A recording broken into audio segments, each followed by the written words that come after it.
And they all lived happily ever after. Hello guys, it's Slippery Jack, and welcome back to another video. Today I am talking about, what album is this?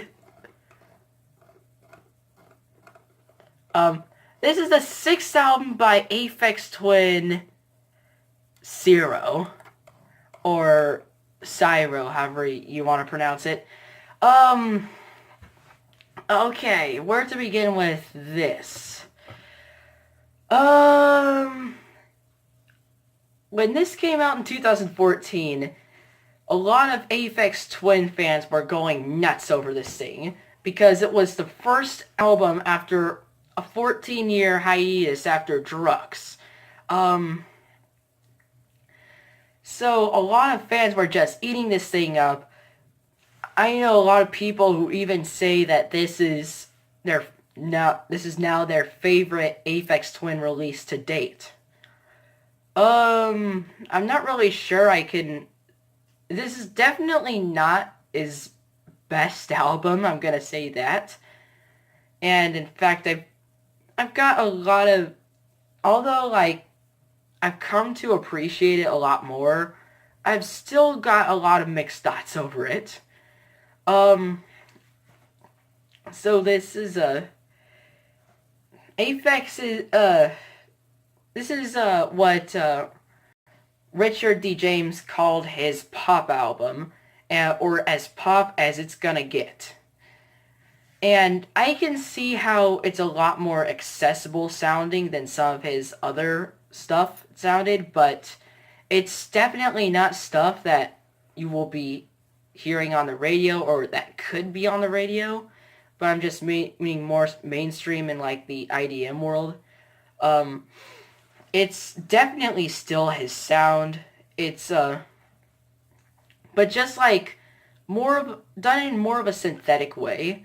There are a lot more synthesizers on this album, and that is what made this album sound so different. Apparently there's a lot, like, he was doing something like this in his Manual series, and I haven't really taken the time to go and listen to his Manual series, but perhaps maybe I will. And also, I have been flooded with homework lately, as you just saw there. And Syro has been an album that I always put in the background when I listen to it, like all of Aphex's other works, and it kind of wasn't really that interesting. I mean, like, I enjoyed it all the way through and all, but it just didn't really have enough hooks to keep me, like, look up every now and then, like, what is he doing? No, it's not like that. And it just, there are a few tracks on here that that I could, like, easily remember and that I really liked, but none of them that I would consider, like, top tier material from him. And mainly the problem was, after I listened to it for the first time, I didn't remember a single sound from it. Well, I shouldn't say sound, but I couldn't remember any melody or any, nothing. Completely forgettable. And because of that, it kind of put this album at a disadvantage to his other work, which was a lot more memorable. A lot of the melodies just don't stick around long enough to get stuck in my head. But there are a few that I have managed to get stuck in my head, and finally, after lots of repeat listens, I now know which track is which. And to tell you the truth, it has grown on me quite a bit. And that's because I discovered it's not an album to be put in the background. It's an album that you need to listen to in depth. I mean, you have to just sit there with your headphones on, turn it up, and just listen. And I kind of knew that already, but I didn't really listen to, like, what other fans were saying, and I I just didn't have the time for it. And finally, when I got time to do that, I thought it was I thought it was pretty cool. So I'll go down track by track. Mini Pop 67 is just a fun, happy breakbeat song. It lets you know exactly what you're getting into. There's lots of nice synth washes. I love the bass line to it as well. And also, this album has like a lot of sounds in the background. So as many times as you play this album, there's a lot that you can get out of this thing. Xmas Eve at 10 is basically Mini Pops on steroids. It's not really as warm as Mini Pops, but it's still pretty happy, I guess. And it's got like, you can hear like a lot of voices too, and which are from Richard's family. That's what you'll be hearing for pretty much the whole album and a lot of the tracks. Product 29 is one of the heaviest in terms of, as is one of the more synth heavy tracks. It's very bouncy, and yeah, it's pretty good. Orbit 9D, Appetite.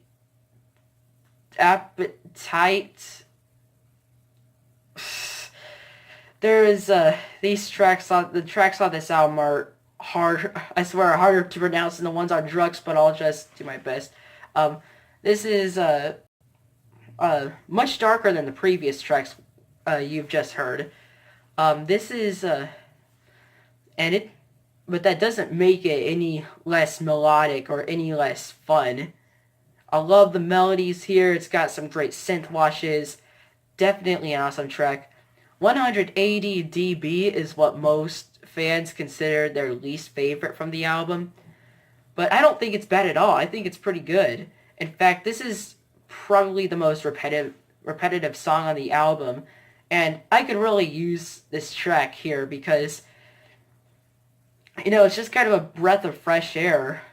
I could actually remember it. First track that actually could stick in my head.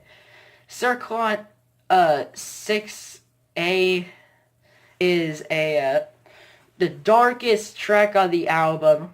Very mechanical sounding, and it just kind of goes everywhere. Very atonal. Then FZ Pseudo Time Stretch is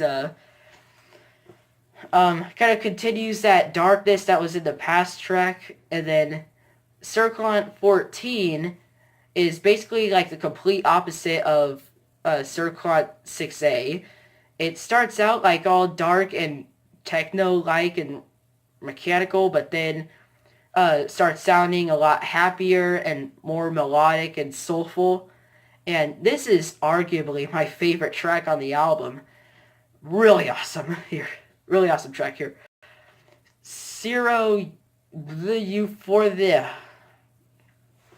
is kind of a strange track. It starts out like all sounding a lot more accessible than the other tracks here, but then it starts sounding all dark like in the second half. See, I suppose this is a pretty good one. Then Papat 4 is it's a bit like 180 dB in its repetitiveness, and it's very warm sounding, and yeah, it's grown on me quite a bit. In my opinion, he should have ended the album here, but there were two tracks that, this is kind of where my problems with the album come from. S950TX Earth Portal Mix. This is on this track, the melodies just weren't really as good here as they were on the other tracks. Finally, near like in the middle of the second half, there's a melody that starts coming in, but it's nowhere near as interesting as the other ones. It's alright, no, but it's just doesn't really do it for me. And then I Sat Sauna is just a piano track. But it's not nearly as good as anything that came off of DrukQs, nor does it sound like it, and I think that it probably shouldn't be here on Syro. It's on the wrong album, basically. But I suppose it's a pretty good track out of context. Nice, beautiful ambient piano track. But I still think that the best ending would have been on at 4. So overall, I think that Syro is not a perfect album. It's not Aphex Twin's best work. But after repeat listens, this has become a really good album for me. I think that if you're an IDM fan, don't miss it. But if you don't like techno music or IDM music, then might as well skip this. It won't change your mind. But yeah, definitely another fantastic album by Aphex Twin. Go listen to it and tell me your thoughts in the comments. So this is the So this is the ending of my Aphex Twin discography review. There might be a chance that I go and review some of his EPs, but that's not very likely. But yeah, I'll think about it. My next discography review will be of Ashra, or the solo project of Manual Gottching. Go check him out, and yeah, just be prepared to see some of that stuff on there. If you've got any ideas for discography reviews or any album reviews that you would like me to do, let me know. Like and subscribe and push the notification bell, and I will see you all later. Thank you very much for watching, and I'll... Did I just say... My brain's not working. Bye!